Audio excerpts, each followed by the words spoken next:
On Christmas morning, the March family sits near the tree but without presents, daydreaming about a life where they are not poor. Christmas won't be Christmas without any presents. It's so dreadful to be poor. I don't think it's fair for some girls to have plenty of pretty things and others nothing at all. We've got mother and father in each other. Meg, the oldest, was 16 and very pretty, with large eyes and soft brown hair. She was very mature and protected her sisters. She wished to fit in with society.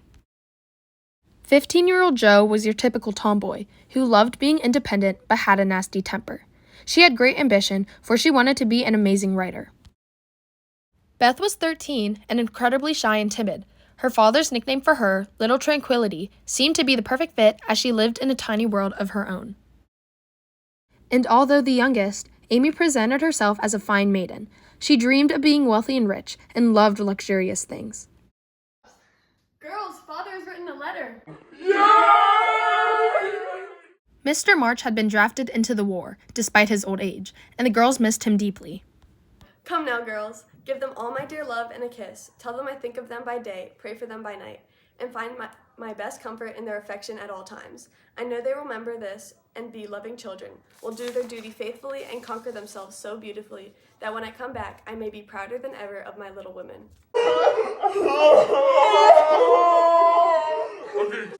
Oh, how I miss father. This is the best gift any little woman could ask for.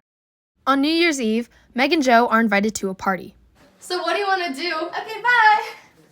Wandering off alone, Jo finds herself face to face with the Lawrence boy. Dear me, I didn't know anyone was here. Don't mind me. Stay if you like. Shan't I disturb you? Not a bit. I only came here because I don't know many people and felt rather strange at first. You live near us, don't you? Next door. From that day on, Jo and Lori had become best friends and spent every waking day together. Lori had also become accustomed to everyone else in the family. He became a son and brother to the Marches. Jo and Meg are invited to go see a play with Lori, and Amy wants to come along. Girls, where are you going? None of your business. Do tell me!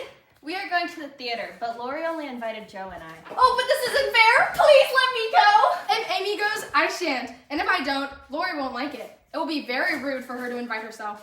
I should think she'd hate to poke herself where she isn't wanted. In a fit of rage, Amy takes Jo's precious book and burns it to pieces. Has anyone seen my novel? No. Amy, you have it. No, I don't!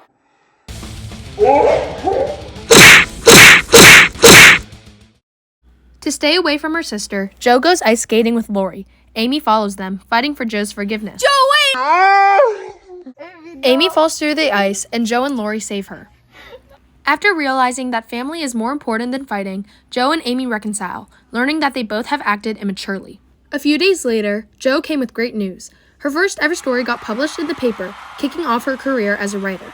The family rejoiced, for they were insanely proud of their talented daughter. Girls, I have terrible news. Father has fallen sick and I have to tend to him. Oh God, please let father live! With Marmee gone, the girls became more independent. But Beth was falling ill, and everyone was terrified as the extent of her sickness kept growing. In order to prevent Amy from catching it, the March family sends her to live with their rich Aunt March. Along the way, Mr. Brooke, Lori's tutor, confesses his love for Meg. I want to know if you care for me a little, Meg. I love you so much, dear. Yes, John. The two end up happily engaged and get married later on. After living with her, Aunt March takes Amy with her to Europe. Amy goes to pursue her career as an artist, but Jo is bitter because she wanted to go to help with her writing. So instead, Jo moves to New York to pursue her passion for writing. She meets Professor Frederick Bear. She thinks he is charming and brilliant, and they become very close. As time flies by, Jo comes back home to visit. Lori has finished his studies and proposes to Jo. No, Teddy, please don't. It's no use, Jo. We've got to have it out. I've loved you ever since I've known you. I never wanted you to care for me. I don't see why I can't love you as you want me to. I've tried, but I can't change the feeling. Really? Truly, Jo? Really, truly, dear. A while later, Beth's sickness comes back. She soon dies, leaving the family in despair.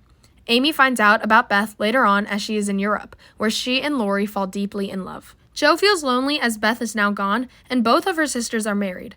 Leaving behind her dream to stay single, she marries Professor Bear.